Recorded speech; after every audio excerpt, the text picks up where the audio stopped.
Susan, thank you very much indeed for coming along to this podcast. And you do so having been on the stage at Disrupt HR. And indeed, that was one of the reasons I wanted to invite you onto the podcast to reflect a little bit on the Disrupt HR experience and how that was for you, and actually find out a little bit more about you. Because one of the things that caught me on the LinkedIn profile is you have a sort of science background as well as the HR side of things. And I'm just interested in that. But let's start with your experience at Disrupt HR. Okay. Well, first of all, thank you so much for inviting me onto your podcast. It was absolutely brilliant to meet you at Disrupt HR. That experience for me was absolutely nerve-wracking, but it was so much of value to me. I met amazing speakers. I learned so much from everybody. But the entire experience was, for me, the whole day, meeting with individuals, talking through that camaraderie that we actually established. And then I've made some firm friends, and we're still meeting up and we're still talking about things, and we're going to collaborate in the future. So I would recommend anybody, if they have any thoughts about doing it, they've just got to do it. And I just want to say a huge thank you to Simon Nash for pushing me to do this. He's been asking me for a couple of years now, but I'm absolutely delighted that I did it. And it is interesting, isn't it? Because you're absolutely right. For a bunch of people substantially who didn't know each other, really quickly, everyone felt really relaxed, really supportive, really encouraged. And I don't doubt there was nerves there, but actually also pretty excited. And I'm thinking as an HR person in the workplace, that's the type of environment that you want, really. Well, maybe not without the nervousness, but Yeah. it was a great way of getting a team to work together. I mean, you're absolutely right, Tim. I was so nervous leading up to this, and I'm not going to lie to you. There was a few times where I thought, "What? Why did I do that? Why have I put myself through this?"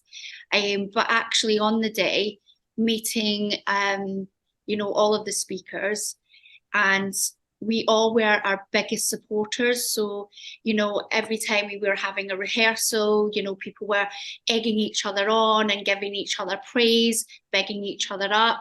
There was lots of laughter, and support. And that was just fantastic. And as I say, I've now made new relationships that are going to help me, and we're going to collaborate in the future, which is so worthwhile doing. And I think it's interesting that happens because we're human and we're together and we're in the same room. And clearly, it would be very different if that had been an online conference and we were dialing in from different offices in different countries. And I'm wondering how organizations, businesses, and using your HR background, how easy or hard it is to maintain that close-knit relationship when so much stuff nowadays is done online. From my perspective, I can speak from experiences when I had to do a full CIPD conference online. Mm-hmm. And I had to organize that and have all of the guest speakers and, go through, basically put what we would normally do face to face onto an online kind of platform. And having organized many conferences in the past, the difference was it was polar opposites, because you don't get that general interaction with individuals. You can't gauge how a person is feeling, so you can't steer away from certain topics or anything because there is no guidance or support. Mm-hmm. And you also don't get back anything as much as you do when that face-to-face interaction is happening. And you're absolutely right. With the Disrupt HR, that connection that we've built probably wouldn't have happened if it was online. And I did know, from doing CIPD, that connection wasn't there and the networking wasn't there. So for me, hands down, face to face every time. But don't get me wrong, I do believe that there is definitely a place for that online process, for speed, keeping up communications, etc. But it should never be instead of a face-to-face meeting. And I wholly agree. And I think it's interesting in terms of some of the physiology that apparently, science tells us that you have more dopamine, you have more serotonin when you're actually in the presence of a human that you don't actually have when you're looking at a moving picture on a screen. Yeah, exactly that. And you don't understand the body language, or and you just don't get that human contact, that interaction that you would normally do when it's face to face. And nothing beats it, to be honest with you. I love a face to face discussion and contact. You get so much more out of it. I'm curious because you mentioned how you had to sort of restructure the conference. What would be the advice that you would give people who are taking a face-to-face meeting and put it online? What are your lessons? I think from me and my perspective, it was making sure that the sessions were as interactive as possible. So using your technologies that you have, so whether it be Zoom or Teams, and actually put polls up, putting people into smaller groups of rooms to discuss, getting feedback from individuals, and just making it a lot more of an environment that's inclusive, but also keeping that engagement up. So not just someone sitting talking for hours on end, that actually there's lots of interaction with different types of presentations, different speakers, going into breakout rooms, having polls just to keep that momentum going. That would be the advice that I would give for anybody, and encourage people to drop things into chats. No question is a silly question. Please, build that into your online activities, so that you can actually, it feels a little bit more human, if you know what I mean. So that would be the advice that I would give to anybody, and a lot of organisation and planning, definitely. And presumably something like that takes even more organisation and planning, because you've talked about the different tools that you might use for that engagement, and so more work needs to go into making sure all that happens smoothly. Yeah, I think yes. But there's still, when you're doing face-to-face, because there's the events, it's making sure the technologies are right, the presentations are up, all of those things are just moved to online. And although that you're having to organize, making sure that you've got, everybody's got the right links, etc., the complexities for both, I think, are pretty much the same. And it is interesting when working with diverse teams, potentially in different jurisdictions or different offices, or just working from home. As much as, and we've been talking about that relationship and that participation, which is key, but I think it's also quite interesting, how goals change according to your circumstances. So, for example, we've just been reflecting, today is a beautiful day, sun's out. Okay, so you might be sitting there going, oh, I could be doing something outside right now. Yeah. And so you have to sort of, you don't share the same context. And I think that's quite interesting, because I think sometimes context is really important to content. I think absolutely. I think that individuals, everybody's different. So everybody is going to wake up at different moods, have different challenges, have different aims, different goals.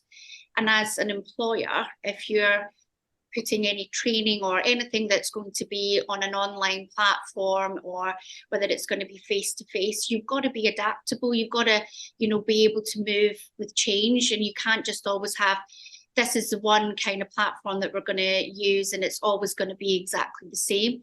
You have to be thinking and asking individuals, what is it how am I going to get the best out of you? What would you see as better? What can I do differently? How can I support you?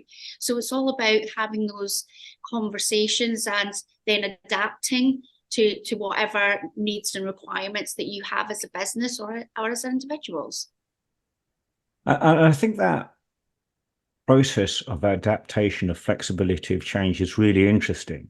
In a lot of organizations with whom I work, one of the things I say is, whenever we're going to do a change, let's be fairly clear what's not going to change, so that you have a sort of stable platform and flexibility. Because if you have total flexibility but no stable platform, it starts to look like chaos. Yeah, I mean, I would agree, absolutely. And it's communication is key. People like to be informed. They like to know what's happening. And if there is going to be, substantial changes or no changes, people just still want to know.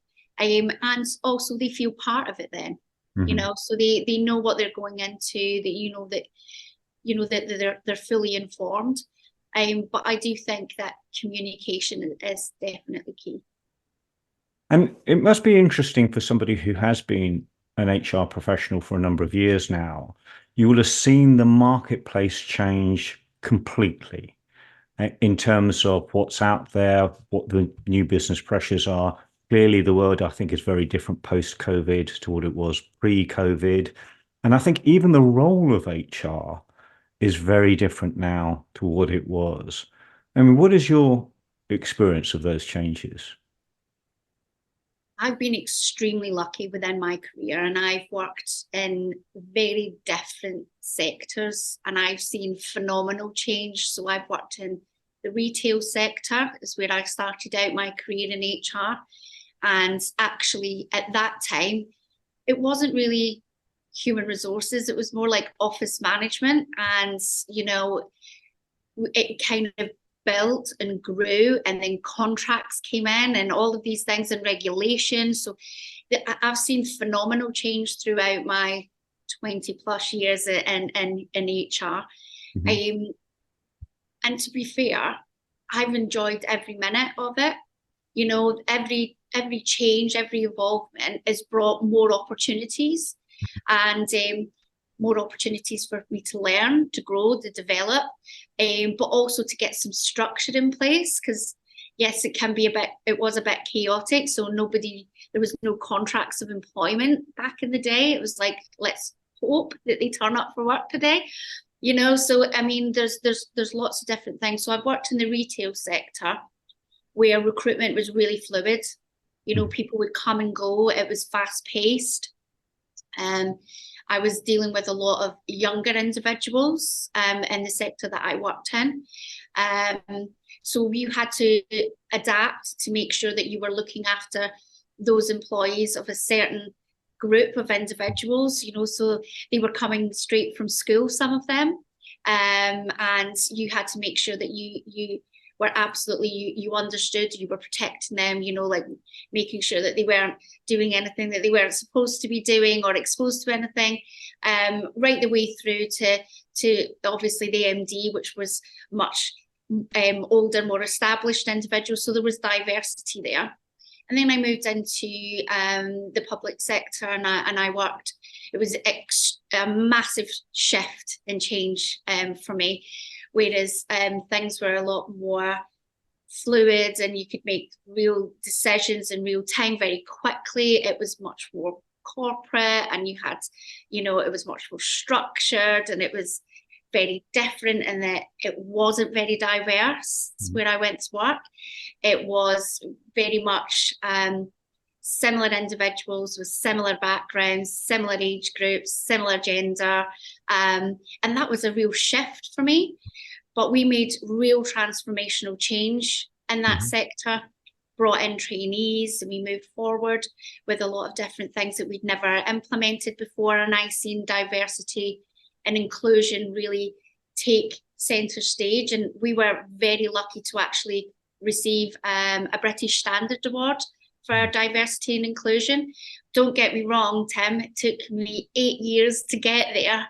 But you know what? It was a phenomenal 8 years, and we did an amazing job, and I absolutely loved it.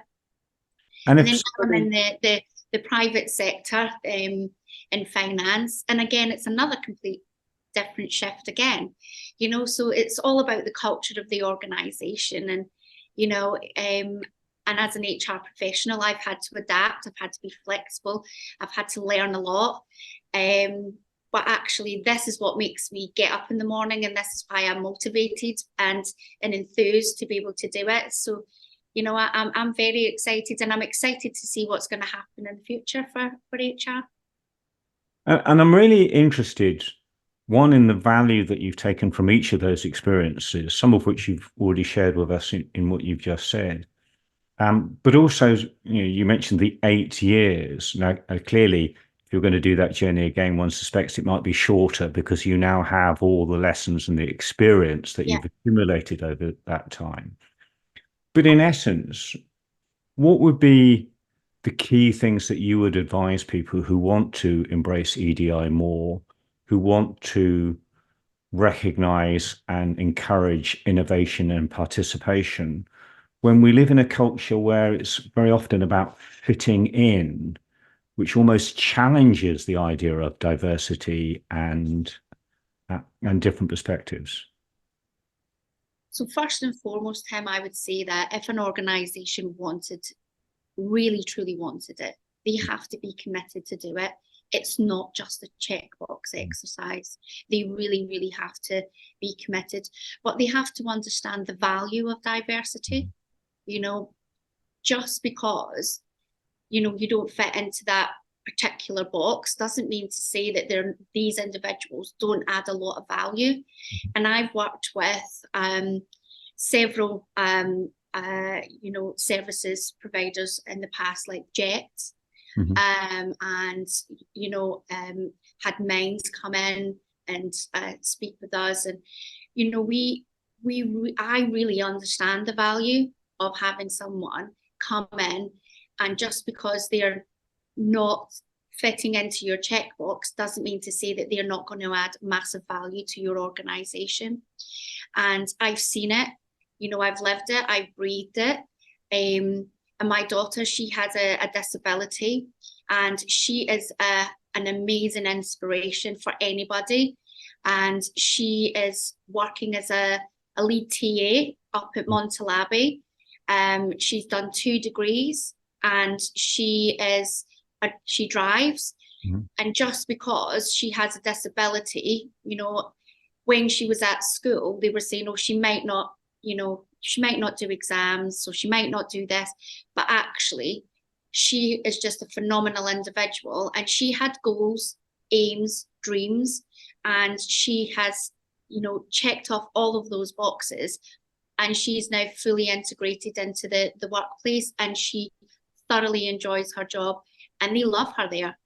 She gets amazing reports. So I can see that from a personal experience, but also I've had the pleasure of having individuals come to me, and I can see their real potential. We've managed to put them into roles that I believe that they could really thrive in, and they haven't disappointed. And actually, the business has really benefited from that.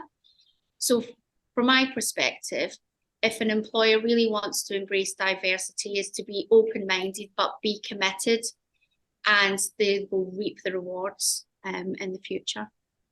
And one of the phrases that you used there was environment, and I'm minded to this comparison of farming. Nobody plants seeds and shouts at them to grow faster. What you do is you create the right environment for that particular individual to thrive and grow. And some of that is going to be around psychological safety, the feeling that you do belong, you can fit in, you might need to make adjustments, but it's okay, everything's going to be okay. Yeah. How do you manage that in a world which is increasingly fast-paced and quite impatient? I think what you need to do then is you just have to take a step back and be patient and, embrace that, your environment, the adaptations that you may have to do for an individual. They're all possible. Mm-hmm. That we have so many different types of technologies, where we can now work from home. We're remote workers. So if someone doesn't like it to be too noisy or whatever, and they're happy to work from home, or there's so many different types of technologies and things like that actually it's very easy for an employer to make those changes if they want to. There's nothing stopping you, and it's providing that right environment for the individual, but it's that communication again, working with the individual. How can we help you? How can we support you? What are your barriers? What are your challenges? And how do we help you with that? So it's all about those support mechanisms and making sure that environment is, cohesive to a good working environment for the individual. And most employers, they have it. It's all about the art of the possible. And if you're committed to doing it, it won't be a problem. And it's interesting. I wonder how specific that is to certain industries, and how that actually becomes a differentiating factor for employers. So, for example, there are a lot of industries, and it's probably unfair, but easy to pick on something like Amazon, where it's a massive business and they try and do a one size fits all in terms of their processes, and people are frankly an extension of the machine rather than individuals. Yeah. And then you have performance where they wear these wristbands that say, look, are you moving fast enough? Are you packing things quick enough? And all your metrics are measuring people like machines. Yeah. And I can see that, there are some industries that are going to be increasingly like that. And there are other businesses which will choose to be very different and present themselves very different, both for the customers and their staff. Yeah. I mean, what are your thoughts on this increasing use of productivity, measuring everything, but at the same time getting the best out of people? So if I can take your analogy of the Amazon, that is all down to the culture of the organization and their goals and their aims and their strategy. So they're high turnover, high volume. And yes, they've forgotten a little bit about the people aspect.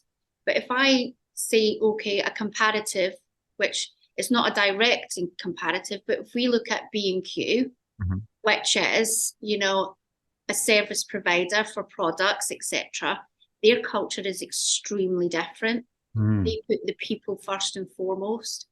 They have a huge diversity and inclusion policy, and they do employ people with disabilities, and they are very much still focused on the people service. And yes, obviously they want to sell more product, etc., but it's all down to the culture and the strategic direction of an organization. So whilst Amazon, is going more towards the AI technologies, automation, all of those types of things, that's the way that they want to run their business. But it doesn't mean to say that every business is going to do that. So B&Q, a great example, where they put people first. For me, I understand that automation is absolutely necessary. And I do believe that this gives the opportunity for the human worker to retrain, redevelop, do more interesting work, because obviously the first thing that is automated is process. And as humans, we can do it, but it's not the most exciting job in the world. So actually it creates an opportunity for us to retrain and redevelop our employees into doing something different, something worthwhile. So whilst I absolutely, agree with certain aspects of automation and making, and technologies, etc., I do think that there is opportunities for the human worker. And that's really interesting, very relevant. I mean, one of the phrases of the moment, and I suppose one of the best speakers on this would be someone like Simon Sinek, who talks about, hire for attitude and train for skill. And you've talked about the importance of training and nurturing the environment. Are we seeing organizations now invest very heavily in training and development budgets as a means of improving the human? Because clearly in technology, we've seen massive investment in technology. Are we seeing the same training and development? I think, Tim, this goes back to the culture of the organization. So some organizations are doing it phenomenally well, when they invest heavily in learning and development. And then other organizations are not. So I think, it just really depends on the culture. For me, I absolutely, where I work now, we invest heavily in L&D, and it is all about, if we are going to bring in these automations, what are their employees going to look like? What are they going to do? How do we get them? How do we get them to transition into new roles? What does the future look like? And we're future-proofing ourselves. And we do understand that people really like to develop, they like to grow, they like to learn.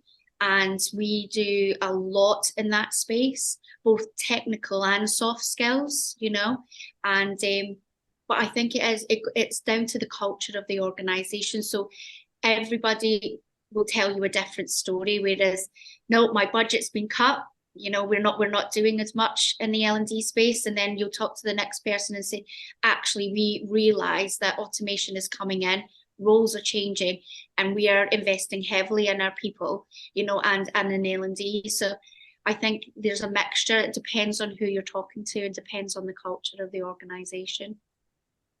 And that itself is a hugely complex topic, the idea of culture. I think it's interesting to explore, and this is overly simplistic, but for the sake of the conversation, it's interesting to explore the idea of bottom up and top down culture. I mean, arguably, culture is what happens when we all get in a room and start doing things together. Yeah. And that might be on the football terraces, that might be in the modeling club, that may be in the dance theatre, and that may be in the workplace. And clearly, you can change culture by two people leaving, two new people turning up. Suddenly, the culture is different.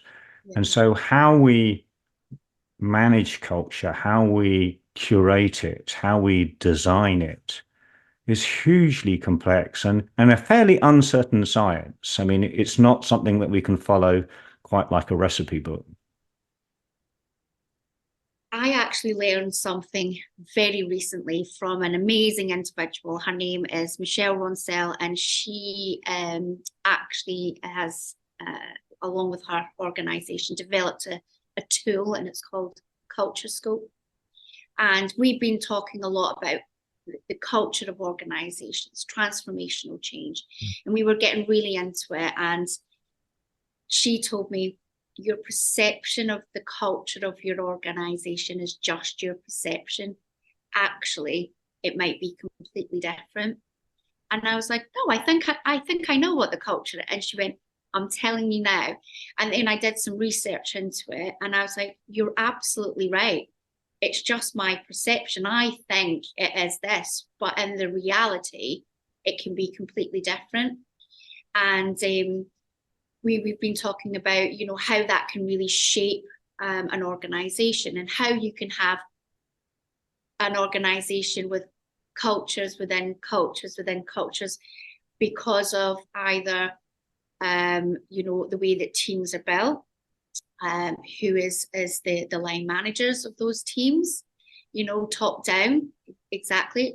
Or it could be that individuals work in silos, or it could be the environment that you're working in, that you may have a huge 200 staff, but you have them all on different floors and different offices and everything, and then you breed smaller cultures within cultures. It's so, you could talk all day about this, to be honest with you, and still never get to the crux of it. But I think what you have to look at is the values of the organization. What do you want? What is your values? And culture will be bred around the values that you have, and do you impart them onto your employees? So are the top down actually living and breathing those values and establishing the culture? Is it positive or is it not? So I think you could talk all day about culture and yeah, but sometimes it's not what you actually think. That's not the reality. And I think you're right. I think that's very perceptive and very important, and I think incredibly relevant. I mean, we're speaking at the moment during the post office inquiry, and anyone maybe 5, 10 years ago would have said, well, you can't get a brand that's more trusted, reliable, maybe slightly dull than the post office. And now we find out it's a hotbed of scandal, intrigue, duplicity, etc. And so there's an argument that culture is a little bit like reputation. It doesn't really matter what your intention is. It's about the impact that you have on the world. And Yeah, that is the reality. yeah, yeah. Agreed. Yeah, I've never been more shocked in my life than actually to be reading through and hearing some of those interviews of those post office workers and how toxic it was. And actually we had no idea. You're right. We thought it was trustworthy. It was, the epitome of a good culture, and all these people, their lives have been completely changed by the culture of that organization, but the perception outside was very different to the reality. And I wonder how, or even if, we can be, or even should be, a cultural policeman to make sure that we do live our values, because missions, visions, and values are very easily written and very hard to live. I mean, if you have a faith and you look at the Ten Commandments, easy to write down, pretty hard to live by every single day, consistently, congruently. Yeah, I think if you always have them at the forefront and you go through those principles, and make sure that you do the right thing, you do act with integrity, you do have your employees first in your mind, and you're kind. I think kindness can go a long way, but you do have to work at it. Culture just doesn't happen. You create the culture and you have to maintain it, but it's expressed by everything that you do as a business.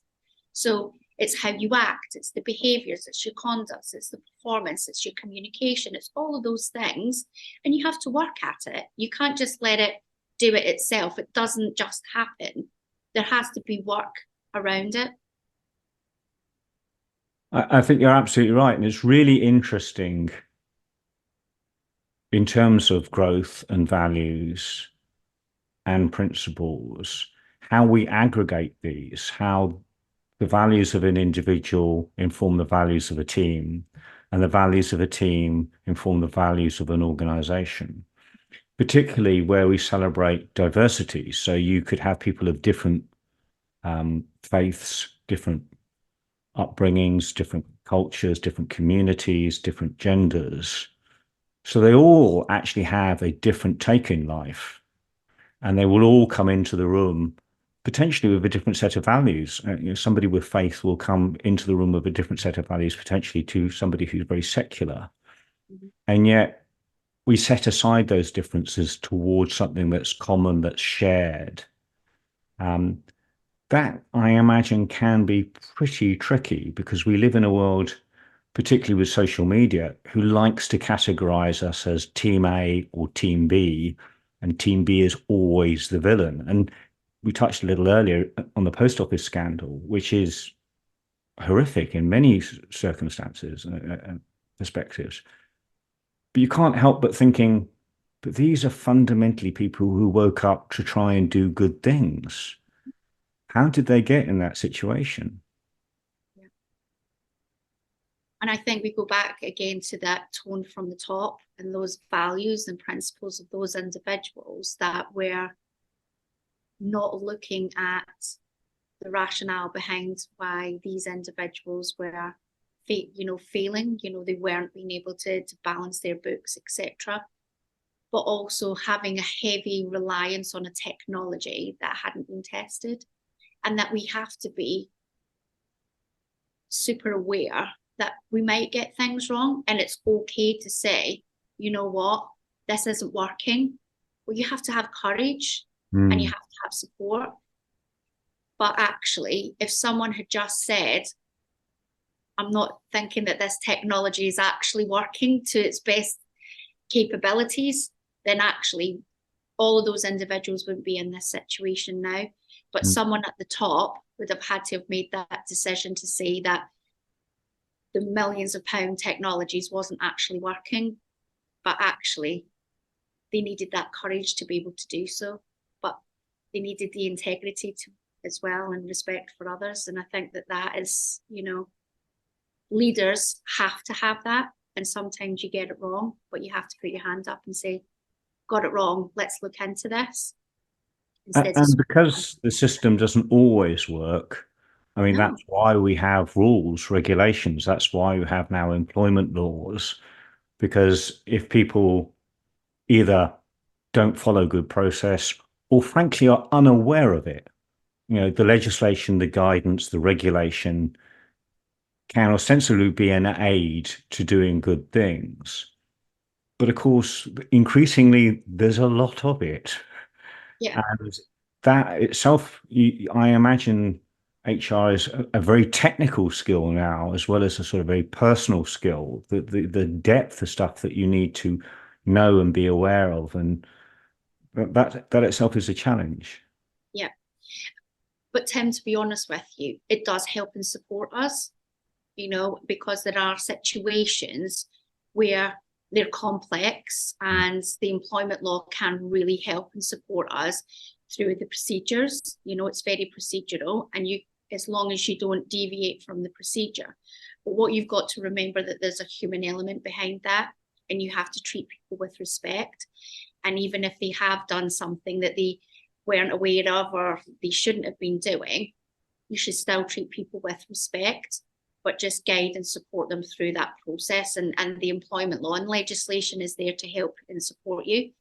And yes, absolutely, regulation and legislation has come in and it is more difficult, but actually I don't see that as a hindrance to me to be able to do my job.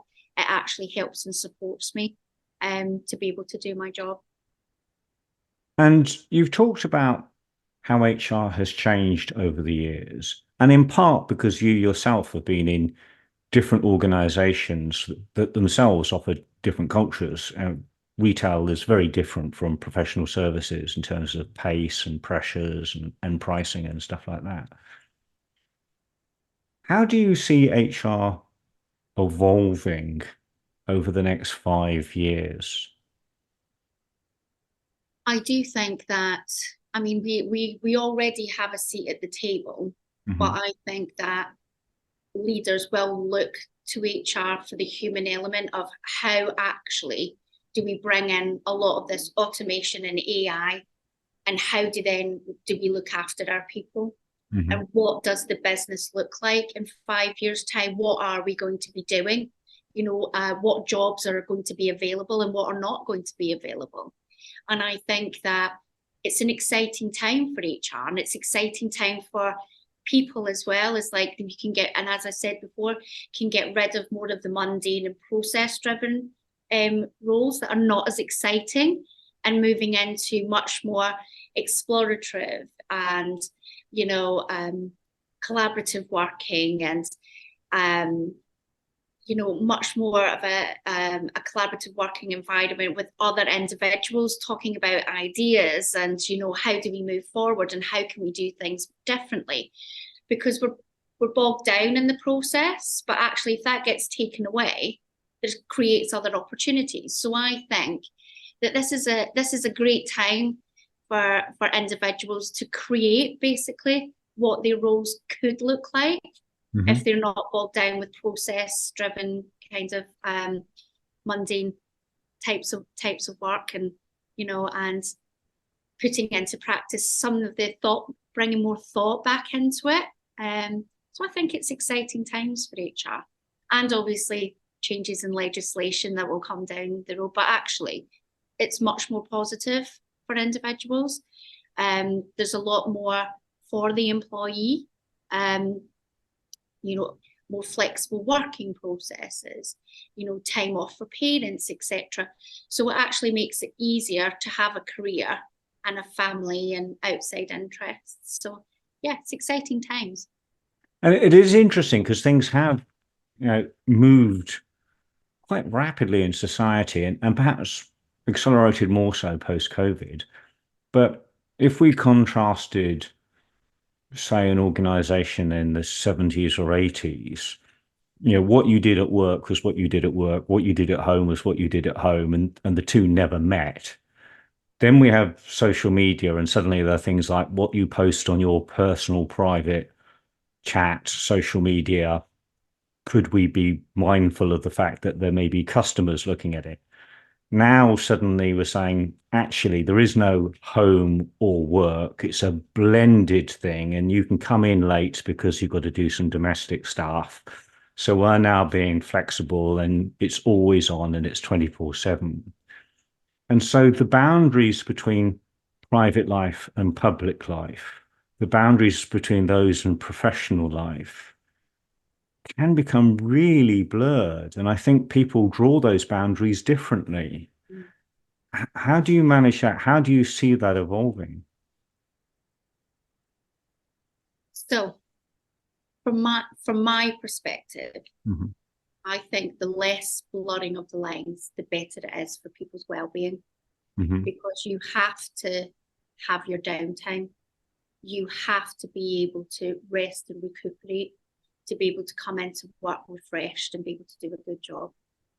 I am not a big advocate of blurring the lines, Mhm. because people just don't get the rest that they need. They're 24/7 on. Mm. And I do think, and I would recommend anybody, is to make sure that they have a healthy work-life balance. And whilst they're at work, I want you to be giving 100%. But whilst you're at home and with your family, I want you to be giving them 100% attention too.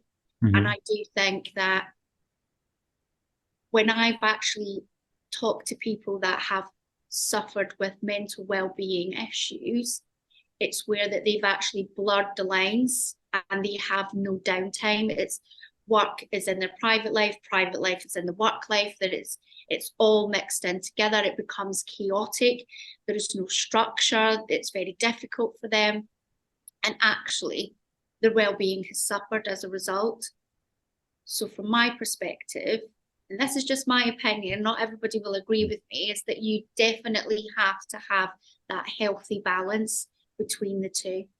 It's very rare that people can combine it all and do it all really, really well. So I'm a big advocate of people, having their work-life balance, and enjoying both of them. I don't know about you, Tim. What do you think? My views have changed. Now, I have to say I would agree with you now, but I don't think I always would have. Um, I came from a fairly sport orientated background.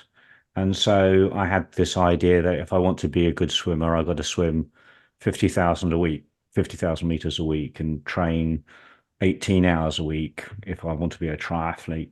And so all of this is about volume. Doing more, okay, makes me better. And I was doing some work with a banking organization, and somebody just pulled me to one side and said, I will make more money taking this client to lunch on the golf course than you will working as hard as you like for the next 6 months. Sometimes doing more isn't the thing. Mm. And actually taking time to relax, reflect, that actually may be more productive. Yeah. And it was a bit of a light bulb moment for me, because I think we do get obsessed with the idea of constantly doing more and more and more and cramming more in. at the expense of quality. And I would agree with you that if you do have a good balance and good nutrition and good sleep, then you think better. And if you think better, then you are likely to be more productive than if you're working at 100 miles an hour stressed. That's not necessarily good productivity. Absolutely. Absolutely. And I think that I'm a huge promoter of individuals coming in and doing good work for your core hours. If I'm seeing someone still here at 7 p.m. at night, I'm asking them, why is that? What's happening? What's going wrong? How can I help you? How can I support you? Because really, you should be able to do your role within those dedicated times without having to go into your private time. And I want to know, how can I help you in a support? And it can be just, organization or time management, or, or, what, I'm so stressed, but I'm not making the right choices. But how can I help you and support you in that way? But I'm a big advocate of 100% when you're here at work, but 100% when you're at home, your relaxation, spending it with your family, it's your quality time. Because I know if you're doing that, you're coming into work refreshed, and ready for the day. Okay, so then that baits an obvious question. Yeah. What's your 100% when you're not at work? How do you recharge? How do you find that vitality for life that you clearly have? So what I do is see, the minute I leave my workplace door, I put my phone in my handbag and I leave it there until the morning. So I am not looking at my work emails or anything, because I have given 100% at work and now I'm going home. And I've made the mistake of keep on going through my emails through all the time. So I've made an absolute choice that I do not look at my work emails. And I go home and I spend quality time with my family. We all eat together, we all decide what we're having for dinner. It's like a family event. We enjoy our food, and we have a really good time, and we talk about, what have you done in the day? What was your good points? What was your bad points? And we score it out of 10. What was your highlights? How was that? What was the bad points? What are you going to score that out of? And we communicate with each other. And then we have downtime and we do things for ourselves. So whether that is my daughter is watching whatever show that she likes to watch, or we take the dogs out for a walk, or we just sit and chat, or we just are very much a family unit. But we also understand that we need our downtime too. So we just do things that we enjoy. But we talk a lot, we communicate a lot, and I think that that's really healthy.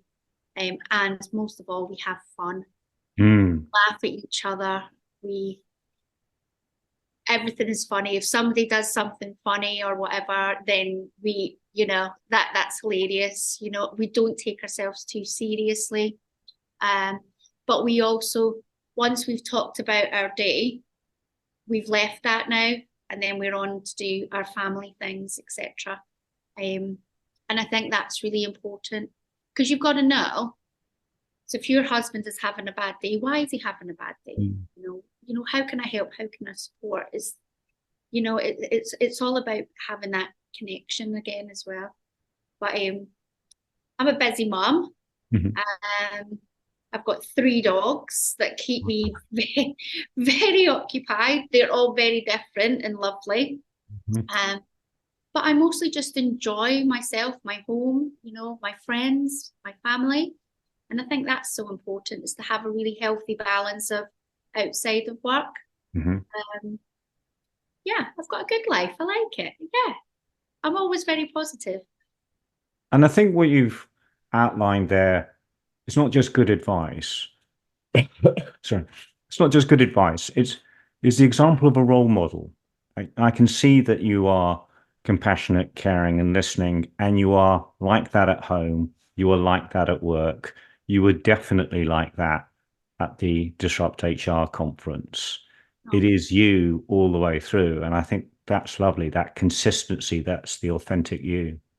Oh, thank you, Tim. I must admit, I've really enjoyed being on your podcast today. Hopefully, you'll invite me on again Hmm. for another chat. But yeah, my first one, and I've really thoroughly enjoyed it. And so have I. You've been great to talk to. You've been great to learn from, and your experience and your wisdom really valuable and greatly valued. So thank you very much indeed. Oh, it's been my pleasure, and thank you so much for your very kind words. I've thoroughly enjoyed it. Thank you.